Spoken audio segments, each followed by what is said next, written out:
আমার ফ্যামিলি আমাকে বাসা থেকে বের করে দিয়েছে। 4 বছরে 8টা ঈদ। ঈদের দিন হোটেলে খাওয়া যায় না। ঈদের দিন দুপুরবেলা কারো বাড়িতে গিয়েও বলা যায় না যে আমাকে খাবার দাও। আমি দেখেছি ওনাকে সেই সময়গুলোতে। ওনার কষ্ট হচ্ছে, সবচেয়ে বেশি কষ্ট হচ্ছে খাবার কষ্ট। কারণ একা থেকে উনি একটা কাজের লোক বাসায় রেখে যে রান্না করে দেবে উনি পারছিলেন না। তো উনি কী খাচ্ছিলেন? দোকানের খাবার, এবং এটাতে ওনার প্রবলেম হচ্ছিল। উত্তরায় ভাড়া বাড়িতে থাকা হুমায়ুন আহমেদের মতো একটা মানুষের, উত্তরা কেন, যে কোনো একটা জায়গায় ভাড়া বাড়িতে থাকা খুব কষ্টকর। এখন যেমন খুব ইজি যে একটা মেয়েও কিন্তু এখন একা বাসা ভাড়া করে থাকে, মা বাবা ঢাকায় আছে, তারপরেও আমাদের অনেক মিডিয়ার বাইরে অনেক ক্ষেত্রেই হয় যে কাজের কারণে বা নিজের ইচ্ছার কারণে বসুন্ধরা একটা বাসা ভাড়া করে থাকছে। কিন্তু তখনকার সামাজিকতাটা ডিফারেন্ট ছিল। তো তিনি অতি দ্রুত তিনি একটা অ্যাপার্টমেন্ট হাউস বানাচ্ছিলেন তখন, দক্ষিণ হাওয়া, উনি ওটা ডেভেলপমেন্ট উনিই করেছেন ডেভেলপার হিসেবে। উনি অতি দ্রুত বাড়ির কাজ শেষ করলেন। কেউ যখন ফ্ল্যাটে ওঠেনি, 30টা ফ্ল্যাটে একটা মাত্র ফ্ল্যাট উনি তাড়াতাড়ি রেডি করলেন যে ভাড়া বাড়িতে থাকতে পারছেন না, আশেপাশে মানুষ দেখছে জানছে। ওনার কষ্ট হচ্ছে, সবচেয়ে বেশি কষ্ট হচ্ছে খাবার কষ্ট। কারণ একা থেকে উনি একটা কাজের লোক বাসায় রেখে যে রান্না করে দেবে উনি পারছিলেন না। তো উনি কী খাচ্ছিলেন? দোকানের খাবার, এবং এটাতে ওনার প্রবলেম হচ্ছিল, গ্যাস্ট্রিকের প্রবলেম হচ্ছিল, শরীর খারাপ হচ্ছিল বারবার। সন্ধ্যার পর খুব একাকিত্বে ভুগতেন,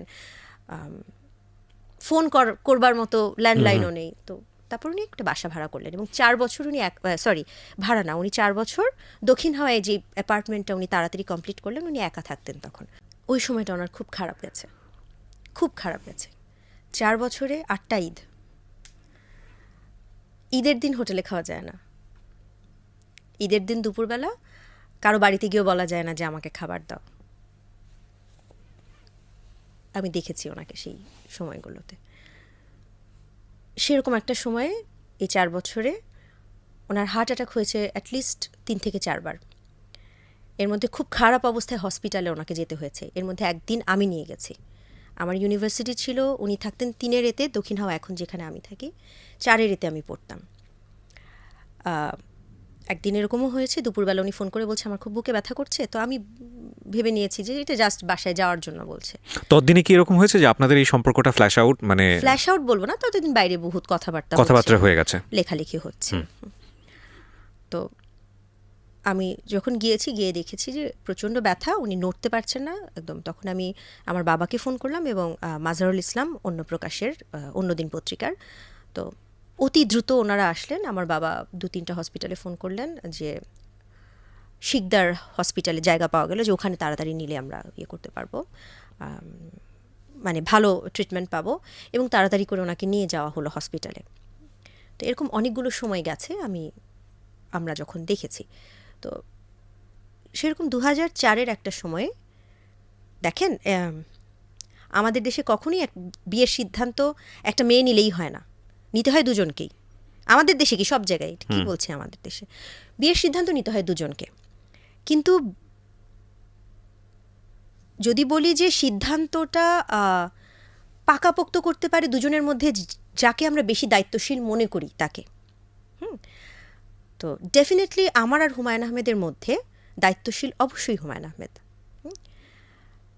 সব দিক থেকেই। এটা ব্যাখ্যা করবার আমি মনে করি না কোনো দরকার। সো বেসিক্যালি উনি আপনাকে বলল যে লেটস ডু ম্যারি। আপনি অপেক্ষা করছিলেন যে লেটস ডু ম্যারি বলেননি না, আমি অপেক্ষা করছিলাম না। আমি আপনি তো বুঝতে পারছিলেন যে এরকম একটা কিছু হতে যাচ্ছে না, সেটাও বুঝতে পারেননি? বিকজ একটা সিদ্ধান্ত, এটা একটা বড় সিদ্ধান্ত জীবনের জন্য। বিয়ে হতে যাচ্ছে এরকম বুঝতে পারছিলাম না। সো এটা সারপ্রাইজ ছিল আপনার জন্য?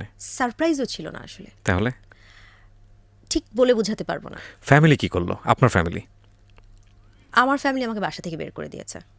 এটা কি মানে বিয়ের আগে বের করে দিয়েছে নাকি বিয়ে করার পরে? এটা আমার ফ্যামিলি হচ্ছে,